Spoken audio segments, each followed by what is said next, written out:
ಅವಾಗ ನಾನು ಇಲ್ಲ ಸಿದ್ದರಾಮಯ್ಯ ಅವರು ಮುಖ್ಯಮಂತ್ರಿ ಆಗಬೇಕು ಅಂತ ಧೀಮಂತ ನಾಯಕರನ್ನು ಬೆನ್ನತ್ತಬೇಕು ಅನ್ನೋ ವಿಚಾರ ಇಟ್ಕೊಂಡು ಮತ್ತು ಅವರು ಕರೆದಿದ್ದನ್ನು ಇಟ್ಕೊಂಡು ನಾನು ಅವತ್ತು ಕಾಂಗ್ರೆಸ್ ಪಕ್ಷಕ್ಕೆ ಜಾಯ್ನ್ ಆದೆ. 7 ಮಂದಿ ನಮ್ಮ ಜಿಲ್ಲಾ ಪಂಚಾಯತಿ ಆಕಾಂಕ್ಷಿಗಳಾಗಿದ್ವಿ ಸರ್. ನಾವು ಟಿಕೆಟ್ ತೊಗೋಬೇಕಾದ್ರೆ ನಾನು ಇವತ್ತು 2016 21 ನಾನು ಕಾಂಗ್ರೆಸ್ಸಿನ ಜಿಲ್ಲಾ ಪಂಚಾಯತಿ ಸದಸ್ಯ ಆಗಿದ್ದೆ. ಇವತ್ತು ನಮಗೇನಾದರೂ ಶಕ್ತಿ ತುಂಬ್ಯಾರ ಅಂದರೆ ಅಜ್ಜಂಪೀರ್ ಖಾದ್ರಿ ಸಾಹೇಬರು. ನಮಸ್ಕಾರ. ನಿಮ್ಮ 2016 ನೆನೆಸ್ಕೊಂಡಾಗ ಈಗಿನ ರಾಜಕೀಯ ಮತ್ತು ಆಗಿನ ರಾಜಕೀಯಕ್ಕೂ ತುಂಬ ವ್ಯತ್ಯಾಸ. 10 ವರ್ಷ ಆಯಿತು ಬರೋಬ್ಬರಿ. ತಾವು ZP ಮೆಂಬರ್ ಕೂಡ ಕಾಡಗಿ ಕ್ಷೇತ್ರದಿಂದ. ಹೇಗಿತ್ತು ಸರ್ ಅವಾಗಿನ ಒಂದು ಇದನ್ನು ನೆನೆಸ್ಕೊಳ್ಳೋದಾದ್ರೆ? ಅಂದರೆ ಈಗ ಜನಪ್ರತಿನಿಧಿಗಳಿದ್ದರೆ ಜಿಲ್ಲಾ ಪಂಚಾಯತಿಯಲ್ಲಿ ಜನರು ಆ ಪ್ರತಿನಿಧಿಯನ್ನು ಕೇಳ್ತಾರೆ. ಈಗ ಇಲಾಖೆಯಲ್ಲಿ ಹೋದ್ರೆ ಯಾವ ಆಫೀಸರು ಯಾರು ಆ ಕ್ಷೇತ್ರವಾರು ZP ವಾರು ಯಾವುದೇ ಇಲಾಖೆಯವರು ಅಡ್ಡಾಡೋಕ್ಕಾಗಲ್ಲ. ಒಂದು ಜನಪ್ರತಿನಿಧಿಗೆ ಒಂದು ಅಧಿಕಾರ ಇದ್ದರೆ ಆ ಅಧಿಕಾರವನ್ನು ಜನರ ಅಹವಾಲುಗಳನ್ನು ನಾವು ಸ್ವೀಕರಿಸಿ ಇಲಾಖೆಗೆ ಹೋಗಿ ಆ ಅಹವಾಲುಗಳನ್ನು ಆ ಜನರಿಗೆ ತಲುಪಿಸುವ ಕೆಲಸ ಜನಪ್ರತಿನಿಧಿಗಳ ಕೆಲಸ ಆಗ್ತದೆ. ಆದರೆ ಈ ಸರ್ಕಾರ ಮತ್ತು ಹಿಂದಿನ ಸರ್ಕಾರ ಎರಡೂ ಸರ್ಕಾರ ನಮಗೇನು ಮಾಡಿತ್ತು, ಜನಪ್ರತಿನಿಧಿಗಳು ಇಲ್ದಂಗನ ತಮ್ಮ ಆಡಳಿತವನ್ನು ನಡೆಸಬೇಕು, ಇಲಾಖೆಯ ಮುಖಾಂತರ ನಡೆಸಬೇಕು ಅನ್ನೋದನ್ನು ಇದು ಖಂಡನೀಯ. ಒಂದು ಜನಪ್ರತಿನಿಧಿಯಾಗಿ ಜನರ ಅಹವಾಲುಗಳನ್ನು ಸ್ವೀಕರಿಸಿ ಆ ಅಹವಾಲುಗಳನ್ನು ಅನುಷ್ಠಾನಗೊಳಿಸುವುದೇ ಜನಪ್ರತಿನಿಧಿಗಳ ಕೆಲಸ. ಆದರೆ ಆಡಳಿತ ಅಧಿಕಾರಿಗಳ ಆ ಕೆಲಸ ಮಾಡಲಿಕ್ಕೆ ಆಗಂಗಿಲ್ಲ ಅಂತ ಈ ಮೂಲಕ ನಿಮ್ಮಲ್ಲಿ ಹೇಳ್ತೀನಿ ಸರ್. ಈಗ ಚುನಾವಣೆಗಳು ಈಗ ನಡೆದು 10 ವರ್ಷ ಅಂದರೆ ನೀವು ಚುನಾಯಿತರ ಆದಂಥ ದಿನಗಳು ನೋಡಿದ್ರೆ ಬರೋಬ್ಬರಿ 10 ವರ್ಷ ಒಂದು ಪೀರಿಯಡು ಮುಗಿದೇ ನಿಮ್ಮ ಅವಧಿ ಮುಗಿದ ಮೇಲೂ ಒಂದು ಪೀರಿಯಡ್ನಷ್ಟು ಸಮಯ ಕಳೆದೋಗಿದೆ. ನೀವು 2016 ಚುನಾವಣೆಗೆ ಸ್ಪರ್ಧಿಸ್ತಕ್ಕಂಥ ಸಂದರ್ಭದಲ್ಲಿ ನಿಮ್ಮ ಎದುರಾಳಿ ಯಾರಿತ್ತು, ಎಷ್ಟು ಚಾಲೆಂಜಿಂಗ್ ಆಗಿತ್ತು, ನಿಮ್ಮ ಆ ಚುನಾವಣೆ ದಿನಗಳನ್ನು ಮೆಲುಕು ಹಾಕೋದಾದ್ರೆ ಹೇಗೆ ಟಿಕೆಟ್ ತಂದಾಗಿನಿಂದ ಹಿಡಿದು? ಸರ್, ನಾವು ಟಿಕೆಟ್ ತೊಗೋಬೇಕಾದ್ರೆ ನಾನು ಇವತ್ತು 2016 21 ನಾನು ಕಾಂಗ್ರೆಸ್ಸಿನ ಜಿಲ್ಲಾ ಪಂಚಾಯತಿ ಸದಸ್ಯ ಆಗಿದ್ದೆ. ಅದಕ್ಕಿಂತ ಹಿಂದೆ 2008 ಉಪಚುನಾವಣೆಯಲ್ಲಿ ನಾನು BJP ಸ್ಪರ್ಧಿಸಿದ್ದೆ. BJP ಸಹ ನಾನು ಅಂದರೆ ಪರಾಭವಗೊಂಡಿದ್ದೆ.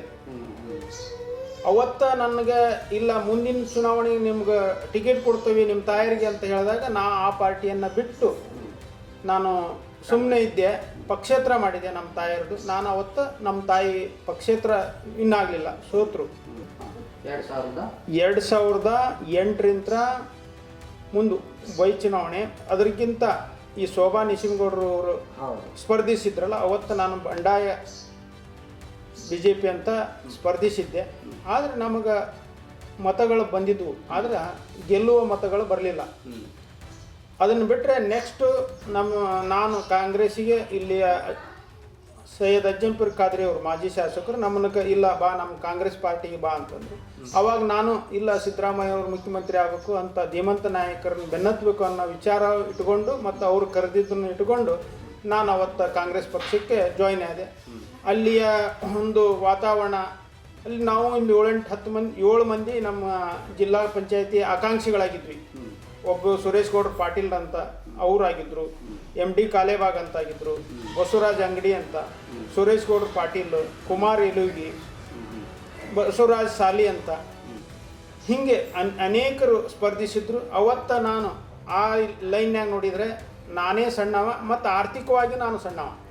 ಆದರೆ ಅಜ್ಜಂಪೀರ್ ಖಾದ್ರಿ ಅವರು ಇಲ್ಲ ನಿಮಗೆ ಟಿಕೆಟ್ ಕೊಡ್ತೇನೆ ಅಂತ ಹೇಳಿದಾಗ ಮುಂದೆ ನಾನು ಈ ಚುನಾವಣೆಗೆ ಒಂದು ಖರ್ಚು ವೆಚ್ಚ ಬೇಕತ್ತಲ್ಲ, ಆ ಖರ್ಚು ವೆಚ್ಚವನ್ನು ನೀಗಿಸಾಕ ಬೇರೆ ಬೇರೆ ಕಡೆಗೆ ನಮ್ಮ ದೋಸ್ತರಿರ್ಬೋದು, ಗೆಳೆಯರಿರ್ಬೋದು, ನಮ್ಮ ಹಿತೈಷಿಗಳು ಅವ್ರ ಕಡೆಗೆ ಸಂಗ್ರಹ ಮಾಡಿ ಅದೇನು ಯಾರ ಕಡೆಗೆ ಒಂದು ಕಡೆ ಮುಟ್ಟಿಸ್ಪ ನೀನಂತೇಳಿ ಎಲ್ಲ ಸಾಮರ್ಥ್ಯ ಐತೆ. ಆದರೆ ಆರ್ಥಿಕವಾಗಿ ಬಲ ಇಲ್ಲ ಅಂದಾಗ ಎಷ್ಟು ನಾನು ಸಾಮರ್ಥ್ಯ ಇದು ಮಾಡ್ಬೇಕು ಪಾರ್ಟಿಗೆ ಅಂದಾಗ ಅಷ್ಟು ಇದು ಮಾಡಿ ಆದ ಪಾರ್ಟಿ ನಾನು ಅವತ್ತು ಆ ದುಡ್ಡನ್ನು ಹೊಂದಿಸ್ತಾ ಇದ್ದರೆ ನಾ ಮುಂದಿನ ಚುನಾವಣೆ ಅಂದರೆ ಆ ಚುನಾವಣೆಯಲ್ಲಿ ಗೆಲುವು ಆಗ್ತಿದ್ದಿಲ್ಲ. ಬರೀ ನಾ ದುಡ್ಡು ಹೊಂದ್ಸಾಕ ಒಂದು ಕಡೆಗೆ ಹೋಗ್ಬೇಕು, ಇತ್ತಾಗ ಮತದಾರನ ಓಲೈಸ್ಬೇಕು, ಎರಡೂ ಹಾಕಿದ್ದಿಲ್ಲ ಅಂತ ಒಂದು ಸಲಹೆಯನ್ನು ಕೊಟ್ಟ ಮಾಜಿ ಶಾಸಕರಾದಂಥ ಅಜ್ಜಂಪೀರ್ ಖಾದ್ರಿಗಳಿಗೆ ಧನ್ಯವಾದಗಳನ್ನು ಹೇಳುವುದರ ಮೂಲಕ ಅವರು ಇವತ್ತು ನಮಗೇನಾದರೂ ಶಕ್ತಿ ತುಂಬ್ಯಾರ ಅಂದರೆ ಅಜ್ಜಂಪೀರ್ ಖಾದ್ರಿ ಸಾಹೇಬರು.